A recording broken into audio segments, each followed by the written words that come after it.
I'm going to try and hold it together. And in order to attempt to do that, I'm probably going to have to violate COCKBURN rule number 1 on public speaking, which is that public speaking should be like jazz. It should be extemporaneous. Don't look at your notes. But I've tried that all week. I don't break down and cry. I never thought I would cry over Alexander freaking COCKBURN. But I cried in an interview to the Washington Post. I cried on South Africa radio. I cried on interviews in India. So I'm going to try a different approach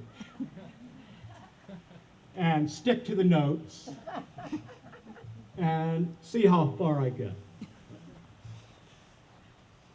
For the past 20 years, every morning, 7 a.m., our phone in Oregon City would ring, and a sly, richly accented, sweetly seductive at times voice would say, "Jeffrey,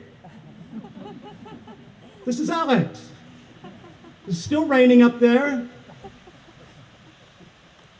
As if it could be anyone else in the world.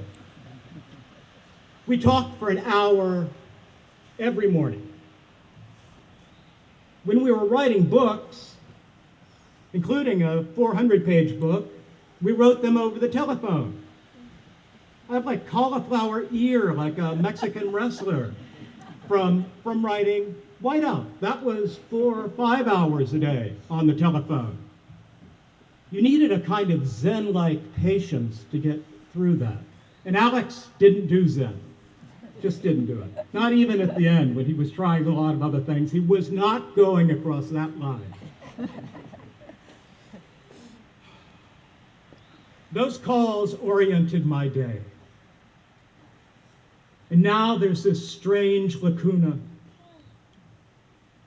As I wait at 7 o'clock in the morning for his ringtone, Little Richard. Here's a parenthetical. Alex COCKBURN, like Homer, did not. He was a narcoleptic, and he fell asleep. We got him tickets for his birthday to see Little Richard, one of his idols, in San Francisco. 15 minutes into the show, and Little Richard was dancing on the piano top. I feel something on my shoulder. It's Alex's head. He's snoring right in time to good golly, Miss Molly. Some of you know what I mean. These calls oriented my day because they weren't business calls. They weren't about Counterpunch. They were notations on our lives. We talked about car mechanics and trout fishing, French cinema, back when it was good. You know, JLG, Godard. We talked about the best way to bake salmon. We talked about the architecture of Barcelona. We talked about free jazz. We talked about surrealist poets and the best way to stack hay. We talked about Daisy and Kimberly's adventures in the Alexander technique. How harmonic. We talked about Roman emperors. We had a project to reclaim Nero. You know, the emperor's last words were, "What a poet does in me."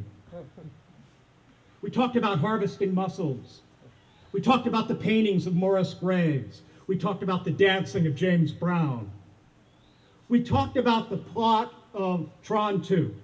Olivia, I don't know, he called me and he said, "Jeffrey, could you make heads or tails of that? I've got to talk to Olivia this afternoon." We talked about Henry and Patrick's book. We talked about Becky Grant's dazzling ceramics. We talked about Greg Smith's beautiful constructions. We talked about the potency of his hard cider. And increasingly, what we didn't talk about was the political scene. It was too dull. It was too predictable. It was too dreary. We taunted each other on the phone with little pop quizzes. Identify this painting, this singer, this line from Joyce, this line from Wodehouse, this line from Ruskin or Gibbon or Henry Miller. We even tried to identify ticks. Some of you may know Alex was convinced he had Lyme disease. He would send me photographs of ticks. Can you identify the species? I said, you've got Google. We played these games right up to the end, right up to Bastille Day, a week before he died. I sent Alex this stanza with a question mark. Now was it that both found, the meek and lofty did both find, helpers to their heart's desire, and stuff at hand, plastic as they could wish. Both were called upon to exercise their skill, not in utopia, subterranean fields, or some secreted island, or heaven knows where, but in the very world, which is the world of all of us, the place where in the end we find our happiness, or not at all. 5 minutes later, an email lands in my Mac from Germany. One word, Wordsworth, exclamation point. And so he won again, as he always did. Those are the closing lines of the French Revolution as it appeared to enthusiasts at its commencement.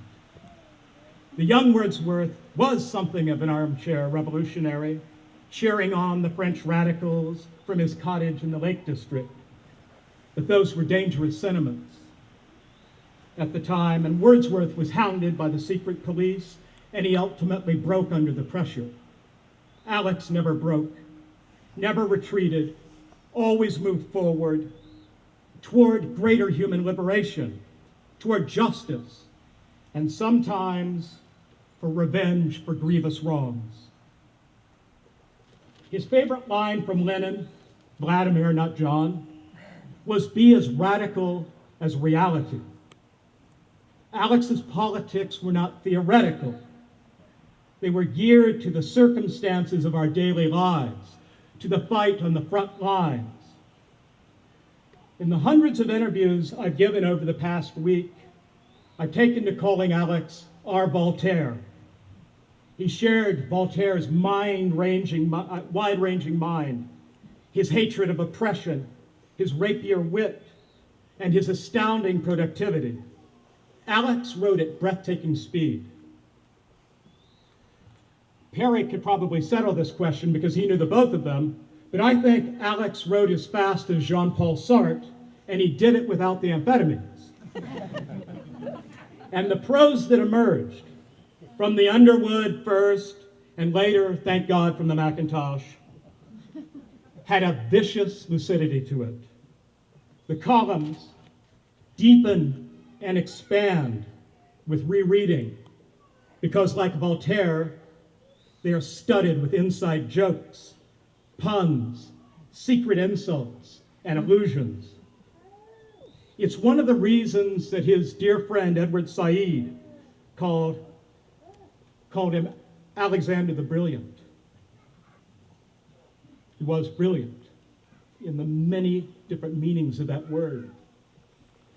Now, the last email I got from Alex was one that was chastising me. Jeffrey, why haven't you posted my diary? I sent it to you 3 days ago. And I laughed as I read it. One of us was hallucinating. He'd actually sent it a few hours earlier. And I edited it and put it up online a few minutes later. But by then, Alex was exploring, I think, Zeno's paradox. He was surfing other waves of time, subdividing the seconds into infinite segments, as if he was hot on the trail of Schrodinger's cat. A cat, which when Alex finally catches him, will be big and black and fluffy. And Alex will call out, "Frankie," and he will come.